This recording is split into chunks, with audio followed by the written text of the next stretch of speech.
So normally when you do a fundraising video, everybody's happy, everybody's clapping, everybody says, hey, look what progress we're making. Hey, before we get started on anything else, I do want to say we've made good progress. We're 10% of our goal in only 2 or 3 days. And I'm very grateful for everyone that's taken out of their hard-earned money, and this is y'all's paychecks, that you all are saying, you know what, I can do without $10, I can do without $20, I can do without $50. And I appreciate that. As a hardworking man who has to budget every week for how he spends, I know what y'all have to do in order to bless us in our time of need, and I'm very grateful.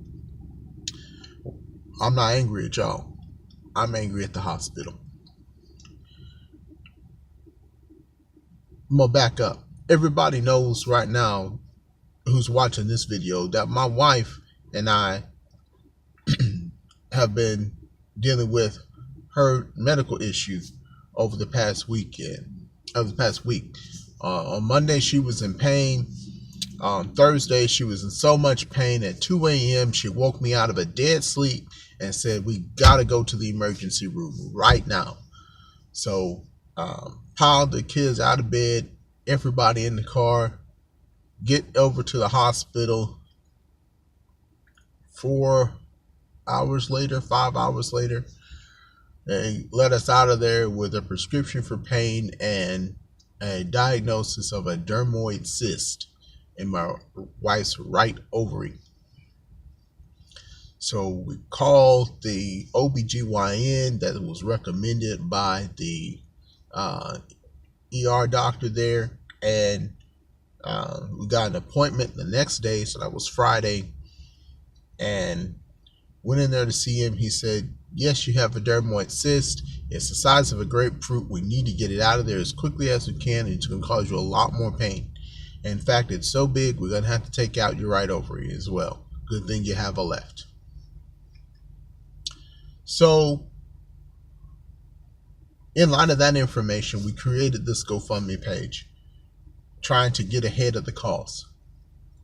And when we did that, my wife called the hospital and said, hey, what do y'all usually charge for something like this? And they wouldn't tell her. They wouldn't tell her at all. She called 2 times at least to try to get some kind of ballpark answer, just a ballpark answer. They wouldn't give her any information at all. Today, this is Monday, the 6th of November. My wife went in for her pre-op labs, and they said, oh, you're self-pay. Oh, we can't do your pre-op labs unless you have $2,500 right now. Well, we don't have $2,500 right now because we were told we didn't need to pay ahead of the pre-op labs. But because they waited until my wife was there to get her pre-op labs to say, oh yeah, you need $6,300 up front on Wednesday. Now they want to say, oh, well, you don't have that? Well, you need to pay us $2,500 right now before we even do the pre-op labs. Thank God for Dr. Acosta.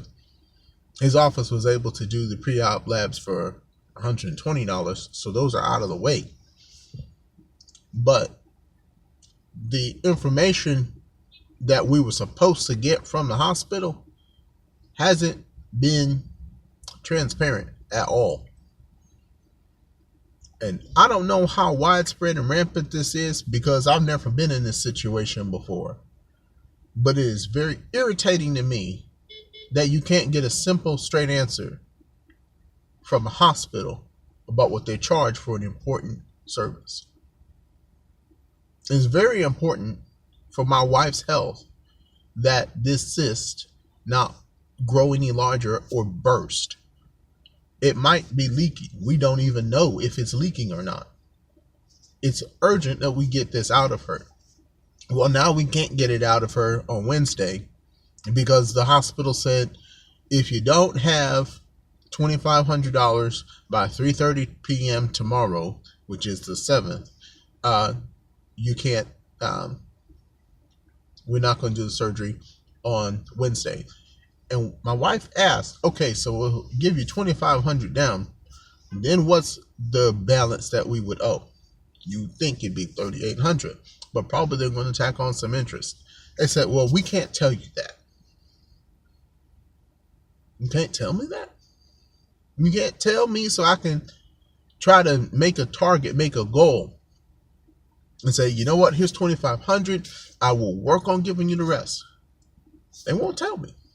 They won't tell me anything. I'm displeased. I'm very displeased. And I wish there was another way to get this done where I could know ahead of time and plan properly. But as it is right now, what we're trying to do is get to the end of November, between the 27th of November and the 1st of December, try to have $6,300 in our bank account in order to pay a hospital. And once we pay the hospital, my wife is going to be on bed rest for 2 weeks. And we don't live anywhere near family, so the burden falls on me to try to take over the household and try to keep it running. Good luck with that. But to do that, I have to lose time from work. So I'm going to need to create a buffer, a financial buffer for us for the time that I'm going to lose some work. And after those 2 weeks, my wife is going to be on light duty, meaning she still can't lift any heavy anything for 4 weeks. So I'm still going to be needed a lot around the house.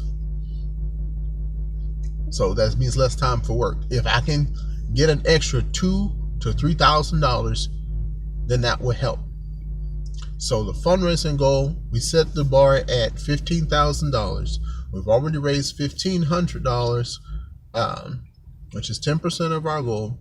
So we would need to raise another, say, $10,000, which makes for a total of $11,000, in order to cover everything that we need to cover for the next, for the surgery and the 6 weeks to follow. So I appreciate y'all helping me. I appreciate y'all praying for me, and especially for my wife as she goes through this. She hates cameras. Otherwise, I would have her right here with me. I can't thank y'all enough for y'all blessing us as we go through this, but something needs to change about the way we do medicine in this country, where you can't get a straight answer from a hospital when you're trying to pay them for the services they offer. This is insane. Thanks for watching. God bless you.